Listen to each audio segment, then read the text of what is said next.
પ્રવેશોત્સવ દરમિયાન મુખ્યમંત્રી ભૂપેન્દ્ર પટેલે મોટું નિવેદન આપ્યું છે। મહત્વની વિગતો સામે આવી રહી છે।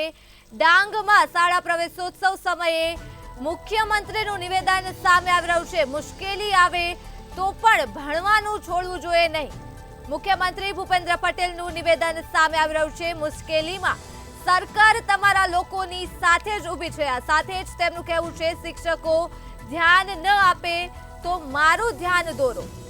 મુખ્યમંત્રી ભૂપેન્દ્ર પટેલે નિવેદન આપ્યું છે। શાળા પ્રવેશોત્સવ દરમિયાન ડાંગમાં શાળા પ્રવેશોત્સવ યોજાયો ત્યારે સમયે મુખ્યમંત્રીનું નિવેદન સામે આવ્યું છે। તેમનું કહેવું છે મુશ્કેલી આવે તો પણ ભણવાનું છોડવું જોઈએ નહીં। આ સાથે જ તેમણે કહ્યું છે મુશ્કેલીમાં સરકાર તમારા લોકોની સાથે ઊભી છે। આપણા વિદ્યાર્થી આપણો જે બાળક છે એની સાથે જો બેસીએ તો આપણને ખબર પડે કે ભાઈ એ શું ભણી રહ્યો છે।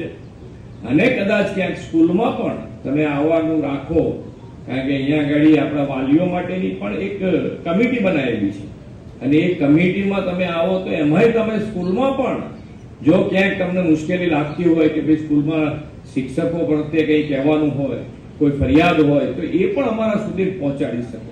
પણ તમારી જેટલી જાગૃતિ રહેશે એટલું અત્યારે શિક્ષકો પણ પૂરતું ધ્યાન આપે છે।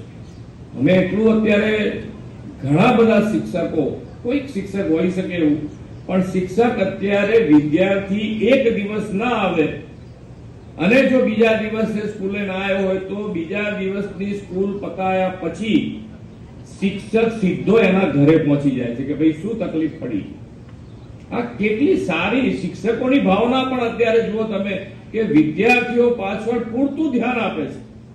ફક્ત આપણે બધાએ સહયોગ કરવાનો છે। માન્ય નરેન્દ્રભાઈ હંમેશ કહે છે કે સૌનો સાથ, સૌનો વિકાસ, સૌનો વિશ્વાસ અને સૌનો પ્રયાસ।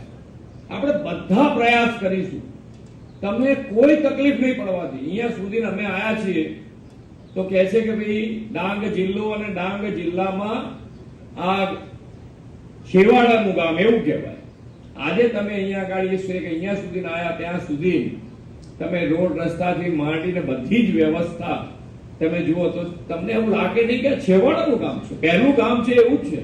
કારણ એને સૌથી વધારે જો કોઈએ આ પહેલું ગામ બનાવ્યું હોય તો આ ગામના લોકોએ બનાવ્યું છે। આ ગામના લોકો